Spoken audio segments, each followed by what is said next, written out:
오늘 본문은 사실 2020년 송구 영신 예배 때의 본문과 같습니다. 스포 아닌 스포이지만 아마도 2022년 그러니까 2022년 송구 영신 예배 때도 이 본문일 겁니다. 예.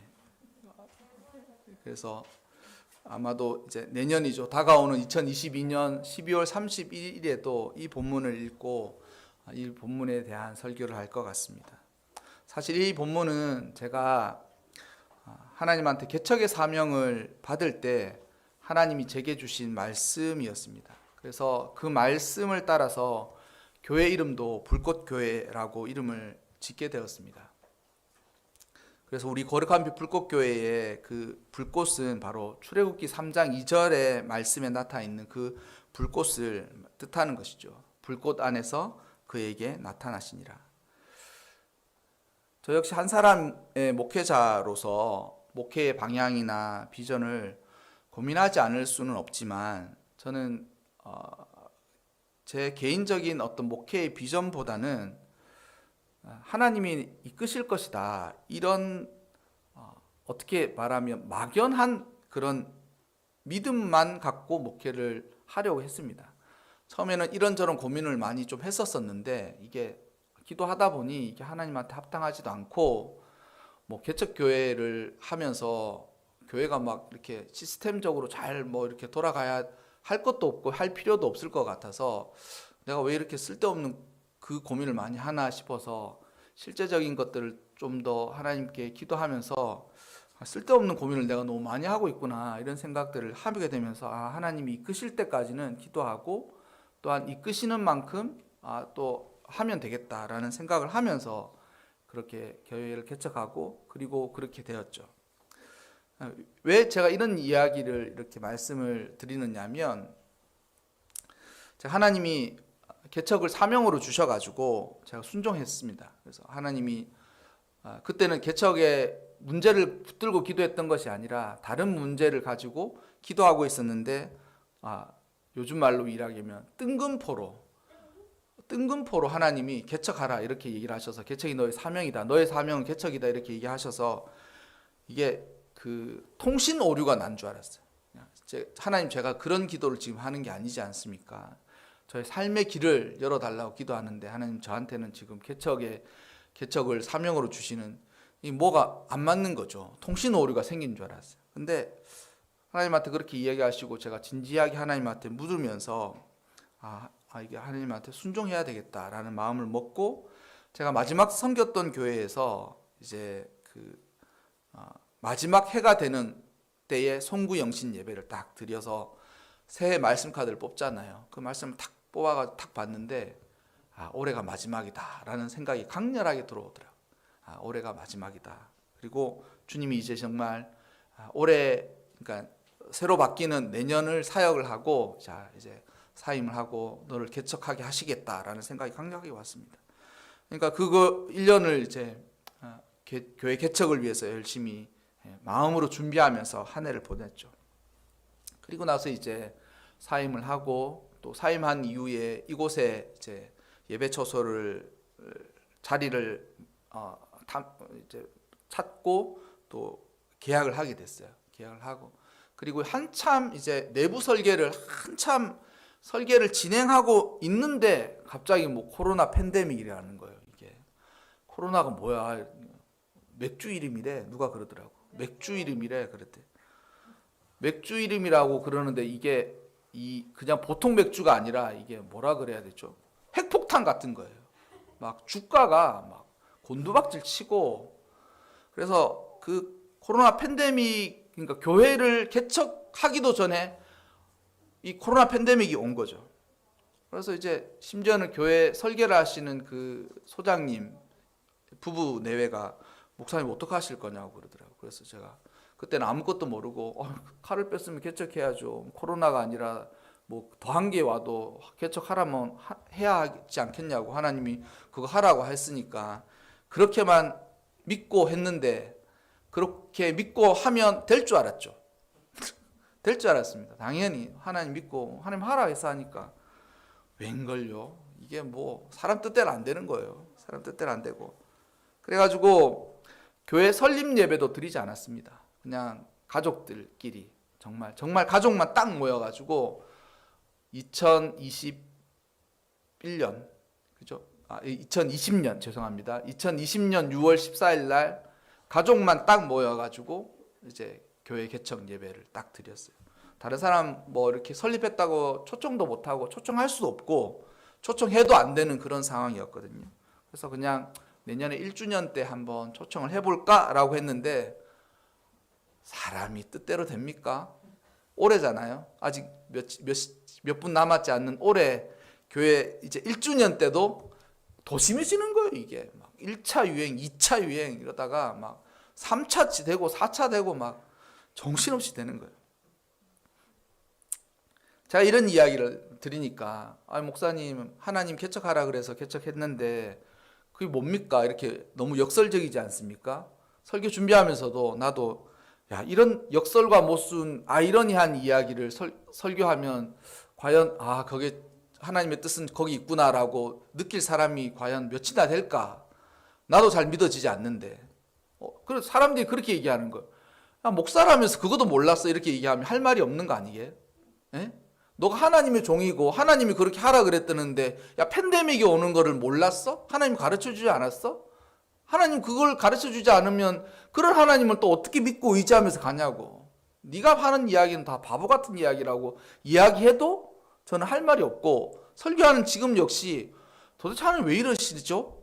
이렇게 하시는 게 맞습니까? 라는 그런 생각이 있다는 거죠. 그러니까 이 얘기를 왜 드리느냐?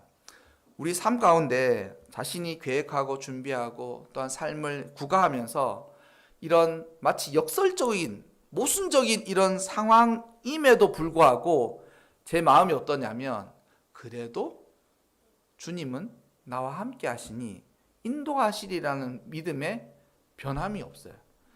그리고 그 마음이 때때로 하나님 이렇게 하셔가지고 도대체 진짜 어떻게 하시려고 이런 생각이 들지만 그래도 여전히 주를 의지하리라 이 생각밖에 없는 거예요. 그러니 이런 생각, 이런 경험, 이런 일들을 겪은 제가 뭐 그리 계획을 하겠습니까? 시스템을 잘 만들면 교회가 돌아가고 뭐 전도도 뭐 어떻게 하면 뭐가 되고 그런 게 참 사람의 계획처럼 잘 될까요? 사람의 계획처럼 잘 되면 개척을 하지 말았었어야죠, 제가. 그것도 모르면서 그냥 주만 의지합니다. 주께서 이끄시는 것만 생각하고 살아가는 거예요. 그런데 여러분, 우리가 지금 2022년을 맞이하는 이때도 우리의 마음도 저와 다를 것 같지는 않거든요. 물론 교회를 개척한 저 역시 코로나의 직격탄을 맞았다고 하지만 모든 자영업자들이나 또한 우리나라에 있는 조국 교회에 있는 모든 교회들 역시 이러한 어려움들을 다 겪는 거예요. 저만 어떻게 피해갔거나 아니면 저만 직통으로 맞은 것이 아니라 모든 사람들이 이와 같은 일들을 경험하고 또한 저의 처지와 마음과도 같은 비슷한 상황에서 그러한 생각들을 누구든지 하면서 2022년도를 맞아야 되는데 내년에는 또 무엇이 있을까라는 생각이 있는데 이게 2년 정도 늘어지다 보니 사람들의 마음이 이제 회의적이거나 아니면 벌써 굳어 있거나 아니면 될 대로 되라 이런 생각들을 할 수 있을 것 같다라는 것이죠. 새해가 되었지만 새해가 된 것 같지 않은 또한 새해가 되었지만 소망할 수 없는 그런 시기가 되었고 그런 시기에 우리는 지금 2020년 2년을 맞이하게 되었습니다. 삶을 살아갈 때는 내 힘으로 다 산 듯하지만 삶을 다 살아내고 삶을 돌아보면 다 그 삶에 켜켜이 하나님의 은혜가 녹아 있지 않습니까? 그거는 살아보고 나서야만 깨닫는 거예요. 살아보고 나서. 그것이 하나님이 은혜를 베푸시면서도 심에도 불구하고 하나님께서 놀랍게 섭리한다고 할까요? 하나님께서 그런 것들을 마치 비밀에 쌓인 것들을 깨닫게 해주시는 것과도 같다라는 것이죠. 삶이 녹록지 않았던 것은 부인할 수 없겠지만 그 녹록지 않은 삶 가운데서 분명한 하나님의 인도와 섭리가 있다라는 것이죠. 우리의 삶을 한번 싹 돌아보면 그것들이 분명히 있어요. 그리고 그러한 삶의 은혜로 이제 올 2021년을 살아내었고 우리는 새로운 2022년을 맞게 될 것입니다. 오늘 본문을 보면 왕자의 신분으로 하루아침에 이 양치는 목동이 되었던 인생이 있습니다. 그의 인생은 영광의 세월만큼 아무것도 아닌 세월을 살게 되었습니다. 그리고 아무것도 아닌 세월을 영광의 시간만큼을 다 보내고 난 이후에 하나님을 만났어요. 떨기나무 불꽃 안에서 그에게 나타나시니라. 하나님 불꽃 가운데서 모세에게 나타나신 것이죠. 모세가 사실 하나님을 찾은 게 아니라 하나님이 모세를 만나기 위하셔서 미디안 광야 호렙산의 그 가시덜기 불꽃 아래서 꺼지지 않는 불꽃 아래서 그에게 나타나신 거예요. 우리는 이제는 눈에 보이는 성전은 없지만 하나님을 만나는 그곳이 성전이고 하나님을 만나는 그곳이 거룩한 곳이 되는 것입니다. 모세는 그곳에서 하나님을 만난 것이죠. 그리고 하나님의 음성을 듣고 하나님을 경험했습니다. 그리고 하나님을 비로소야 인격적으로 믿게 되었던 것이죠. 자신의 민족을 돌보신 하나님, 자신들의 조상들에게 아브라함과 이삭과 야곱에게 나타나신 그 변함없으신 하나님을 자신의 조상들에게 말씀하신 그 하나님을 모세는 만나게 된 것이죠. 하나님이 너무나도 잘 알죠.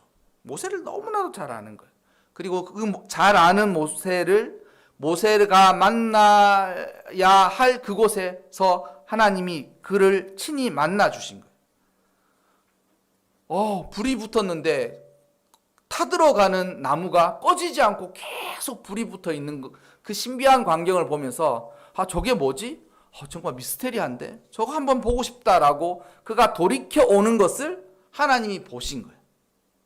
모세가 그 광경을 보고 내가 이 큰 광경을 보리라라고 마음을 먹고 돌이켜 하나님에게 오는 것을 하나님이 그런 모세를 보고 계신다는 것이죠.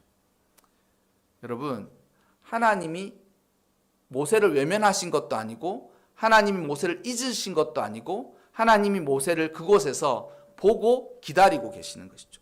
그래서 하나님을 만나는 곳이 거룩한 곳입니다. 그리고 하나님을 만나는 것이 성전이 되는 것이고 그렇게 그날 그곳에서 모세는 자기 인생을 인도하신 하나님을 경험하게 되는 것입니다. 희한하게도 제가 신학교 공부를 할 때 교수님들이 자주 쓰는 비유였는데 너무나도 절실하게 잘 맞았던 비유 중에 하나가 그거예요. 전기. 이게 이 전기가 이게 1mm만 떨어져 있어도 전기 통할 일이 없지 않습니까?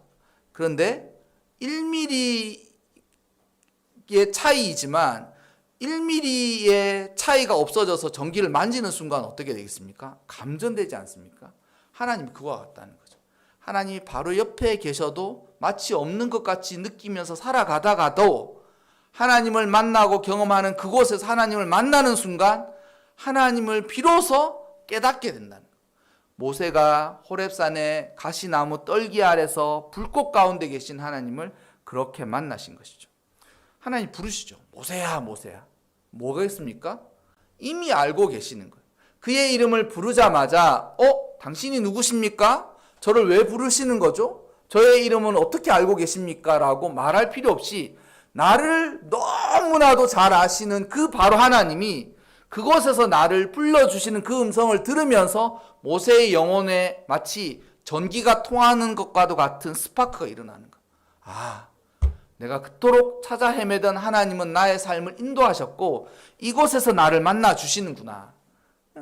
그러니까 아마도 제 어떤 이렇게 영적인 상상력, 그것은 모세야라고 하나님께서 낮고 분명한 어조로 딱 모세를 부르는 그 음성을 듣자마자 모세의 영혼이 마치 화들짝 놀란 것과도 같은, 벼락을 맞은 것과도 같은 그런 느낌과 더불어서 자신의 인생에 나의 삶의 의미나 자신이 왜 왕자로서의 삶을 자신이 왜 그렇게 그런 신분으로 태어나서 왕자의 삶을 살다가도 그런 인생을 살 수밖에 없었는지에 대해서 한꺼번에 퍼즐이 다 맞추어지는 듯한 것을 그가 경험했을 것입니다. 그리고 그 하나님 앞에 소위 우리가 말하는 무릎을 꿇게 되는 거예요. 하나님을 인격적으로 만나는 거예요. 그전에는 듣기만 했던 하나님, 그전에는 자기가 짐작만 했던 하나님, 그리고 하지만 자신의 삶에 간섭하시지도 응답하시지도 또한 자신을 보여주시지도 않는 그 하나님이라고 생각했던 그 하나님이 나를 너무 잘 알고 계시는 거예요. 그리고 그 하나님의 섭리 가운데 그러한 일들이 일어나서 이곳에서 나는 하나님을 만나게 되었구나. 돌이켜 오는 것을 보신지라. 여러분, 올해 이제 그가 오면서 다들 마음이 그렇지 않습니까? 2022년대는 과연 새로운 일이 있을 수 있을까? 2년 동안 이렇게 어떻게 달라질 수 없는 그런 인생을 살았는데 우리 삶에 정말 소망이 있을 수 있을까? 예전으로 돌아갈 수 있을까? 이러한 생각들을 하지 않습니까? 여러분, 그러한 상황과 형편이 좋아지기 전에 우리가 주께로 돌이키는 것이 먼저 필요해요.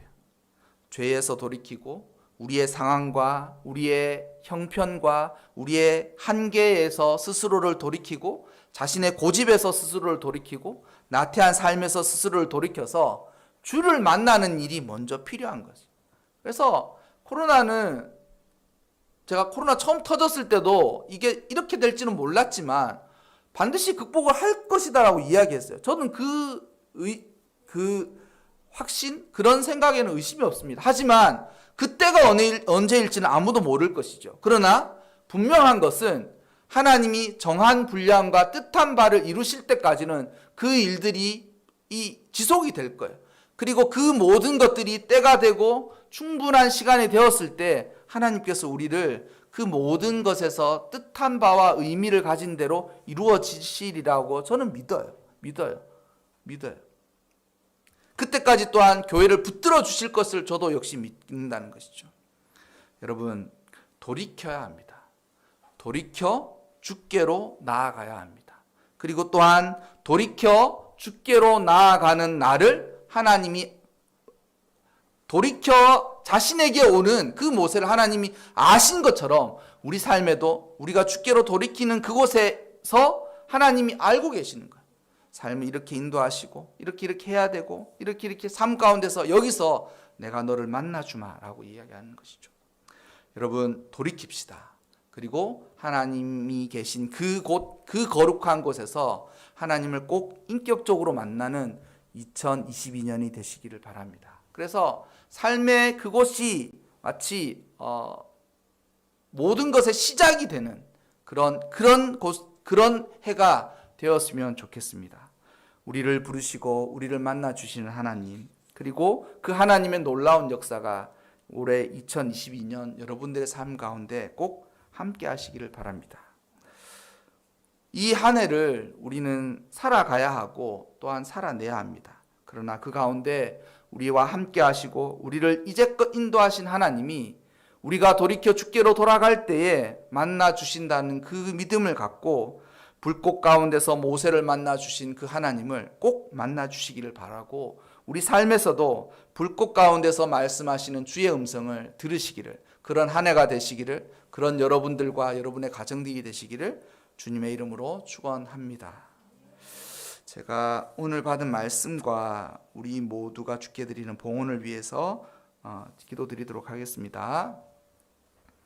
하나님, 우리 아버지, 새로운 2022년을 맞으며 우리 모두 주님 앞에 섰습니다. 2020년부터 코로나19로 인하여서 팬데믹이 시작되고 델타, 오미크론까지 2년여를 힘겹게 이어가고 있는 가운데 세계와 우리 모든 사회는 암울하고 두렵고 힘겹기만 한 해를 보냈습니다. 그리고 앞으로의 상황도 여전히 알 수 없어 혼란한 상황에 두렵기만 합니다. 하지만 참된 소망이 예수 그리스도로부터 나오고 하나님이 자신의 백성들을 지키시고 보호하는 것을 믿으면서 주를 의지하는 믿음으로 2022년을 새롭게 맞사오니 우리 모두를 축복해 주시고 2022년 새해를 복되게 하여 주시옵소서. 새해에는 우리 심령 깊은 곳에 변화가 있게 하시고 우리의 삶이 의연하게 일어날 수 있도록 주여 도와 주시옵소서. 그리하여서 은혜와 기적의 경험과 체험의 역사가 꼭 있기를 원합니다. 우리 거룩한 빛 불꽃교회와 우리 모든 성도들과 가정들에게 축복의 한 해, 소망의 새해가 되게 하시고 좋은 날들로 이끌어 주시고 우리를 인도해 주시옵소서. 대한민국에는 좋은 대통령이 선출되게 하시고 세계적으로는 코로나19가 종식될 수 있도록 주여 도와 주시옵소서. 그때까지 자영업자들과 청년, 실업자들을 지켜주시고 이 추운 겨울에도 낮은 곳에 있는 가난한 이들을 주께서 품에 안아 보호해 주시옵소서. 하나님이 세상을 사랑하시고 자신의 백성들을 지켜주시며 또한 세상을 통치하시는 것을 깨달으면서 우리 역시 모세와도 같이 불꽃 가운데서 말씀하시는 하나님을 꼭 경험할 수 있도록 주여 도와 주시옵소서. 2022년을 모두 축복해 주시옵소서. 모든 소망 가운데 우리 주 예수 그리스도의 이름으로 기도드립니다. 아멘.